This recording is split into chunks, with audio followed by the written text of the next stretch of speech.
Rebecca is a best-selling author. She has many credentials to her name. She was so focused on psychological safety. I thought she has to be the best person to come on. Psychological safety has come up in almost every event we've had. Thank you, Rebecca, for coming. Why create psychological safety in companies? Well, their data is pretty solid. In my keynote speech on this and in my book on this, cite just company after company who have looked at the different components of psychological safety, even though the term was coined by Dr. Amy Edmondson in the late 90s. It's just getting some traction the last few years. They don't call it specifically that, but they call it other things like trust and vulnerability and leader. The data is that by far it's a retention tool, it's a productivity tool, that if people are not feeling that they can speak up if they have a dissenting view or a different idea, especially from the boss, then their morale suffers, their productivity suffers, absenteeism increases, turnover increases. It's pretty straightforward. So to answer your question, why? Because it makes good business sense.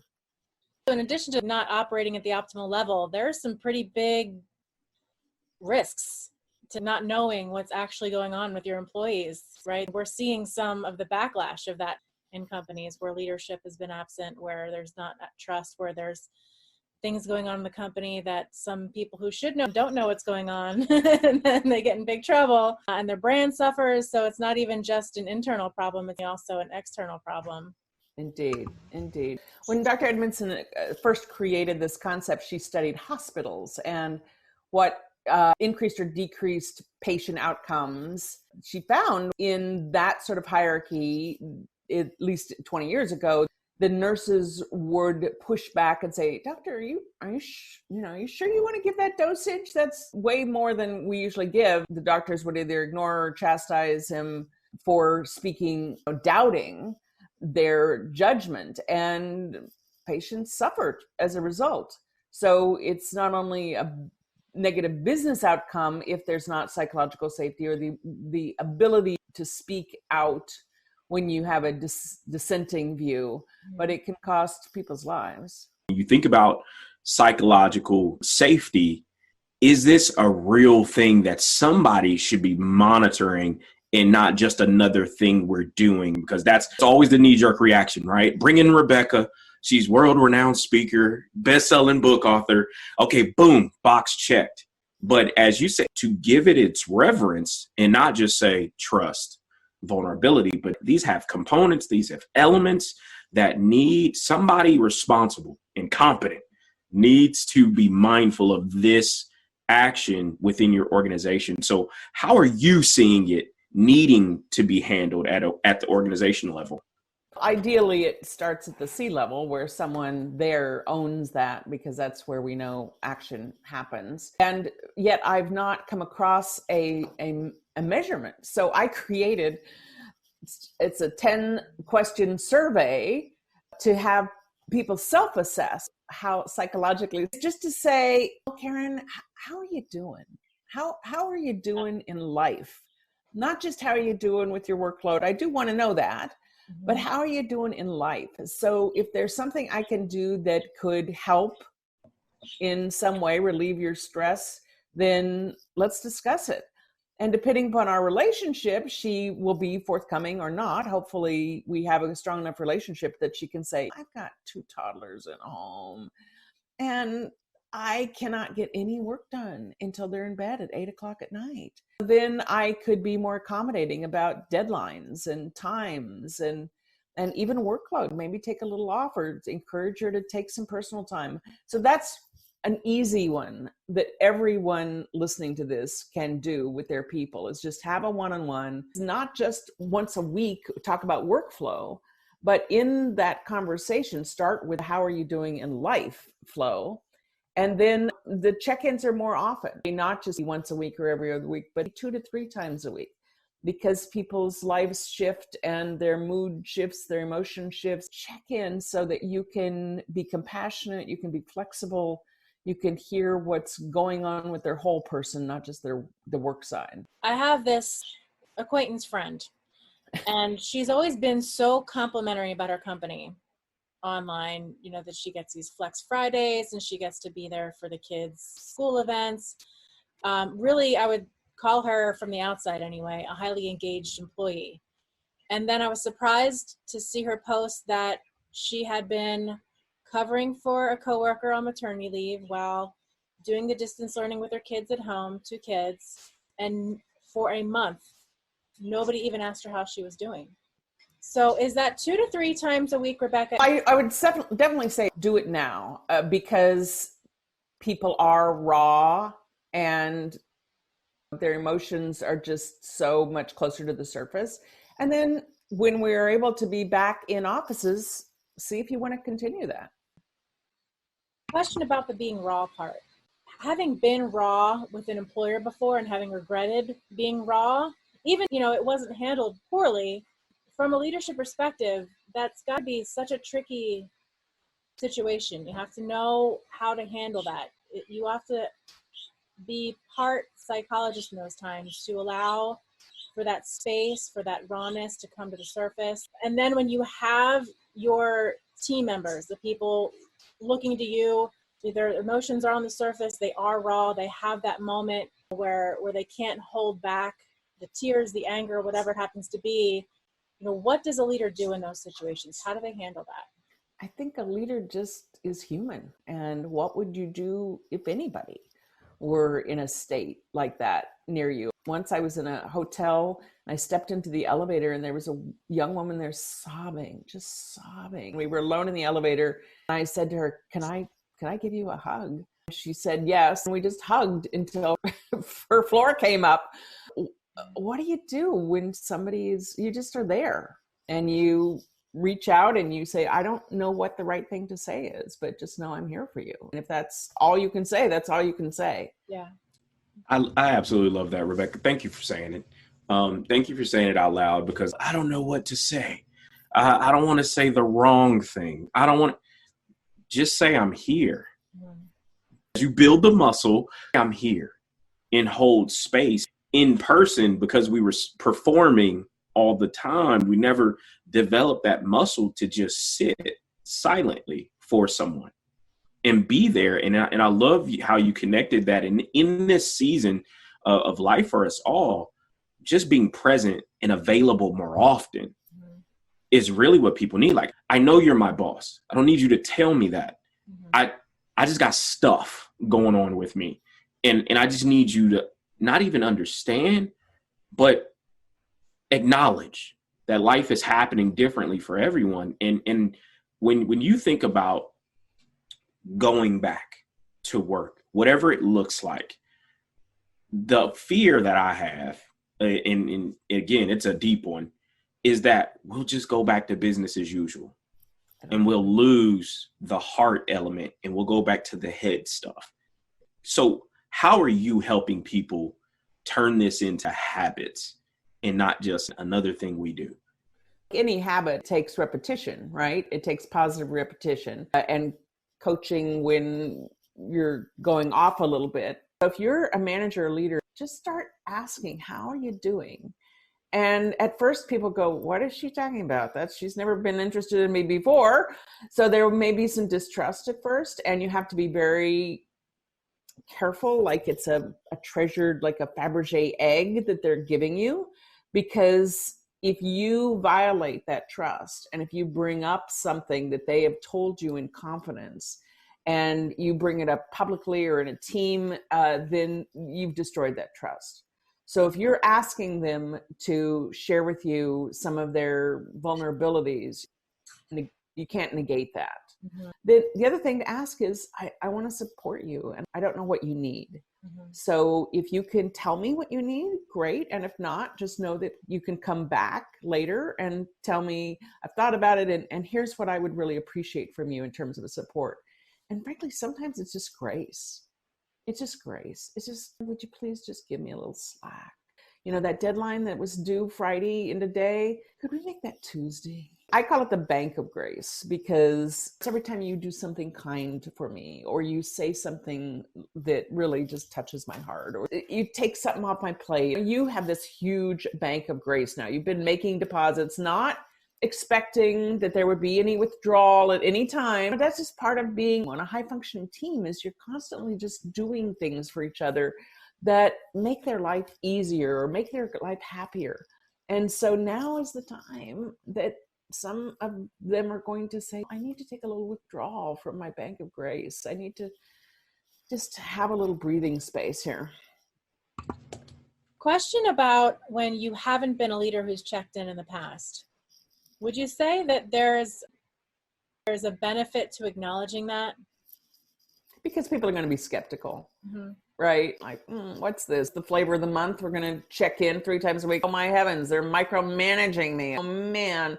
So I just believe in transparency and say, I know I haven't done a very good job about checking in on your whole you for the last 4 or 5 months, and I'm committed to shifting that. So I don't blame you if you're a little skeptical, but I'm committed to doing whatever I can to support you during this very stressful time. It usually is just a simple conversation, isn't it? I think that the cleaning up the past becomes this big, huge thing in our minds, when it can really just take a few words and a reaffirmation of your commitment to do things differently moving forward. If there is something to be cleaned up, and if they have enough safety to say, you told me that in the past and it didn't work, then just own it.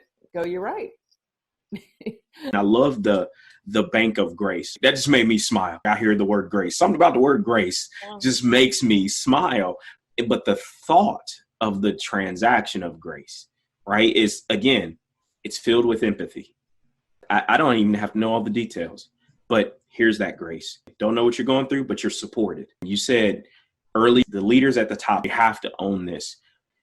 You ask 10 people in a row, ask them about the best organization they've ever been a part of, or the best leader they've ever had. Guarantee the characteristics have nothing to do with money. It has everything to do with how they believed the organization and treated them and valued them. And that's even more true today. And so when you're trying to help people build that muscle, because this is a contact sport when we're talking about people, how are you helping people? And I've got some quotes in the book of CEOs who talk about how soft skills are more important than hard skills nowadays. And how that there's a lack of people with strong people skills in the market. And they're seeing this as a skill gap. LinkedIn, in one of their recent surveys, said that there's a lack of enough people with high-level communication. So once they see the data, sometimes that opens their eyes. But back to your question about what am I doing? I'm helping people find tangible ways, just simple, tangible ways that may sound really simple in concept, but we know there's lots of stuff that's simple to understand, but not so simple to do on a consistent basis. One of the things you talked about was acknowledgement. I'm hearing these great stories of social hours. So teams are having social hours. So Friday during our staff meeting, we're going to go from 12 to 1. And the first half hour, we're just going to go around the room and each person takes 2 minutes. So Karen, tell me a memorable story from your childhood. Or Lawrence, grab something from your house that has a particularly fond memory for you and show it to us. And take up to 2 minutes to tell us the story about that and why that's significant for you. And they'll even do scavenger hunts around their houses. One of my colleagues at Facebook had a group in London and they were all meeting together. One of the women in London was given 10 minutes to go outside her flat, take her phone and give them a tour. She took them for a walk in this cool park. I have a team of 13 interns working for me now. I have started giving them periodic little treats. I will send them a Starbucks card and say, I just want to buy you a cup of coffee for all the great work you're doing. Or a couple weeks ago, I sent them a Jamba Juice card. Just little things that any of us could do. And then some companies for that group lunch give people a Post-its or Grubhub or a DoorDash a gift card and say, order your lunch so that we can all eat together. That doesn't take anything. You could just send somebody a couple sentence appreciation. Now, of course, you could email that, but you know that's going to have even more impact if you send them an actual written card. I've been in businesses where I've done this. Years later, that card is still on their cubicle. When my interns go back to school or get a job, then we make a Google Jamboard for them, google.jamboard.com. We write a little message to them. I put their picture in the middle, and then they invite the whole team to write electronic Post-it notes around their picture. Then we verbally share it with them. We say from our heart what we think. I say we're giving them a virtual hug. They get that as a permanent record. They can show their family. In this time where people are feeling so stressed, people are telling me they're working longer and harder than they ever had before. People are having to create a break between work and personal. They'll get up, they'll get dressed, business casual, comfortable clothes. Then they'll go for a walk around the block. They say just a 10-minute walk, and that marks the end of personal time and business time. And then the same at 5 o'clock, whenever they would have left the office in the past, they do the same thing. They go for a walk for 10 minutes. I digressed a little bit from your question about what managers could do, but there's things workers could do too to make this just less stressful for themselves. I am also seeing a lot of people complaining about these social hours too. What they want more is grace. What they want more is flexibility. What they want more are benefits that enable them to take care of the things at home that are making it feel like they're working longer, because it's not always like take a walk for 10 minutes.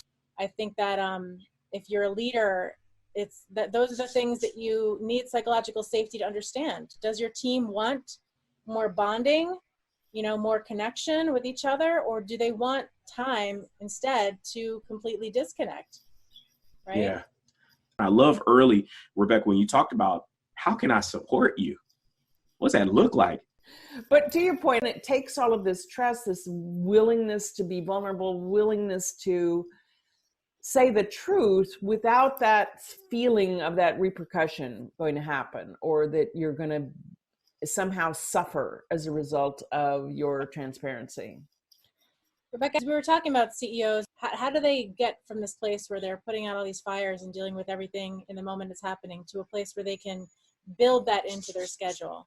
I think that's beginning to happen. But now it's time to step back and say, what are we doing to really ensure that our most valued asset, our people, are doing well? People are telling me that they haven't seen a lack of productivity per se, but they are seeing people strained. So at some point, that strain is going to affect the productivity. And wouldn't you rather be on the front end of that to say, how can I mitigate that happening, than on the back end where people are, getting colds or, regular flu and out, rather than just trying to soldier through. Definitely. I think it's a strategic decision. As you're dealing with these adults/children, helping them learn new skills and the ABCs of psychological safety, where do they start? With any change, the start comes with acknowledging that there needs to be a change and that you have some power in making that change. So that's always number one. Then doing some things we've talked about, which is copping to your team. One of my friends said, everybody is suffering right now. And I thought, well, there's this continuum of suffering. So one of the folks I interviewed said that they were trying to figure out why people on a team didn't show their video. So they did an anonymous survey. And what came out was some people are embarrassed about their home, and they don't have a place where they could have even a blank wall behind them, or they're in a small place where there's lots of people. They can't guarantee that their spouse won't walk in his BVDs. They're embarrassed. And that's why they don't turn it on. And the juxtaposition of their feeling about their home to the senior people who are in these opulent homes, they just don't want to turn on their video. And not chastising people. Turn on your video, what's wrong? They would chastise them rather than saying, I noticed the last couple of meetings you haven't turned on your video. Is there something I should know to make you feel comfortable? Because it is a much better experience for all of us if we can see each other. So help me understand, really just listening. So first steps would be having those one-on-ones that we talked about. That's an opportunity to give each other grace, right? 100%. No, I love that. The background thing was a real thing. Like, we don't want people to feel bad about what's being displayed. And I love the work that you're doing. What gets you really jazzed about the future of work, and particularly as it pertains to psychological safety? It goes back to the question earlier about what's different in person versus remote. And really, it comes down to compassion. So let's use the virtual background as an example. It would be really easy for me to be judgmental about somebody who didn't put their screen on, because why wouldn't you put their screen on? It's so much better. It'd be very easy for any of us to do that versus having compassion and coming at it from, that's interesting, that's curious, I wonder why she doesn't put her screen on. And then having that heart-to-heart talk with her individually and say, I've just noticed this, I'm curious, help me understand. I call it leaderful listening. I made up the word. Leaderful listening is where you seek to understand without that judgment. My picture used to be in the dictionary next to judgment. I was the poster child for judgmental, and I really worked at reducing that significantly, being more in curiosity and having some compassion and saying, well, that's interesting. That's very different than how I would approach this. So help me understand. Maybe it's a much better practice or much better logic than I came up with. And maybe it's just they have a very different set of needs than I have, rather than just assuming that everybody should be like me. Stop judging, start helping. I love it. Just the curiosity of being more curious than confrontational. I love your leaderful listening. I'm going to have Rebecca quotable in all my sessions moving forward. And in leaderful listening, I love that, is because there's a depth to how present you need to be with someone to hear at that level, right? And not just hear the words to be preparing for a response, but to hear the intent, the motive behind what someone's saying. Because again, I may be masking when I say I'm okay. And most of us know in our lives, if you hit me with, how are you doing? You say, I'm okay. You're not okay. Mm-hmm. There's something else there, right? So how do I need to reframe my question to really get to the heart of what's really going on with you? I'm so just fascinated with psychological safety. I didn't follow that through with, and I realized that they're just judgments, like that. It's true. It's true.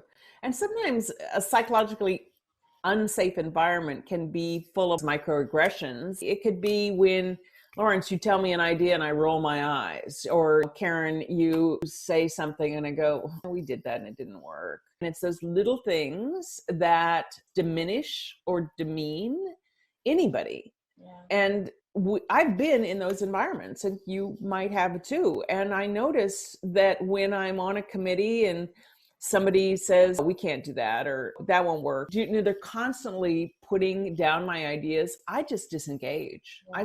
I stop. I've heard myself think, why bother? I'm out of here, physically and mentally. Well, how many times does that happen on our teams where even if we're not conscious of our sensitivity, I think we're all more sensitive. I think we're all more sensitive, and what might have been a joke in the past or perceived as a joke can really hurt sometimes now. I called myself the female Don Rickles, in that my humor was put down humor. And I had an epiphany at some point in my life of humor is often demeaning. So I have another one of those cards called that says humor at someone else's expense is abuse. I learned to twist those quips to be about me, not about you. It's even more critical now that we be conscious of what sort of environment are we creating for psychological safety? Being aware for ourselves, as well as we're the manager, noticing it in our team and pulling people aside in those one-on-ones and saying, I know you didn't mean any harm in this. Yet I also need you to know that when you make those quips at Lawrence's expense, he hasn't said anything to me, but I just think that we need to not do that anymore. Just call him out in as graceful way as you can. Yeah. I love that. And again, to really work at not making them wrong. Just helping them be aware that this has the potential to land very differently than when we're in each other's presence and we can see the twinkle in the eye. Exactly. And we just don't have those tools. Yeah. I'm so thankful for Karen reaching out to you, Rebecca, and bring you on today, because this was robust. I'm so glad that it was just on par with everything from conscious leadership. Right. Rebecca, thank you so much. I look forward to encapsulating all of the great nuggets that you shared. I hope a lot of people take that and have some new self-awarenesses around their own psychological safety, what they're creating. Excellent. I'm glad to meet you both and serve your community.